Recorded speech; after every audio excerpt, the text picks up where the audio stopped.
నమస్కారం. వైఎన్సీ న్యూస్‌కు స్వాగతం.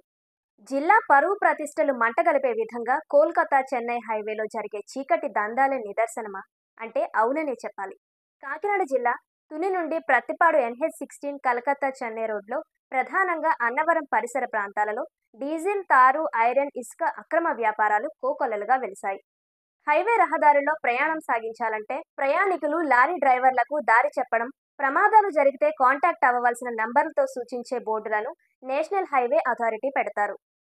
అయితే అక్రమార్కులు హైవేలో గ్రామాల పేర్లు, ఎమర్జెన్సీ బోర్డులను ఉపయోగించుకొని అక్రమ వ్యాపారాలకు ల్యాండ్ మార్క్ గా చేసుకొని ప్రభుత్వ అనుమతులు లేని వ్యాపారాలు సాగిస్తున్నారు.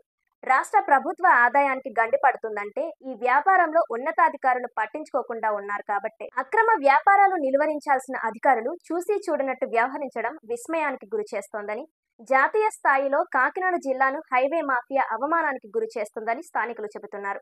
రాష్ట్ర ఖజానాలో నిధులు సక్రమంగా లేనప్పటికీ సంక్షేమం, అభివృద్ధి లక్ష్యంగా రాష్ట్ర ప్రభుత్వం ప్రతిష్టాత్మకంగా పథకాలను అమలు చేస్తోందని, డిప్యూటీ సీఎం పవన్ కళ్యాణ్ ప్రాతినిధ్యం వహిస్తున్న జిల్లాలో క్షేత్రస్థాయి అధికారులు అక్రమాలను అరికట్టి ప్రభుత్వానికి నిధులు సమకూర్చేలా అధికారులు పనిచేయాలని జిల్లా ప్రజలు కోరుతున్నారు. హైవే రోడ్లే కేంద్రాలుగా చేసుకొని చీకటి దందాలు చేస్తున్న వారిపై జిల్లా కలెక్టర్, ఎస్పీ చర్యలు తీసుకుంటారో లేదో వేచి చూడాలి మరి.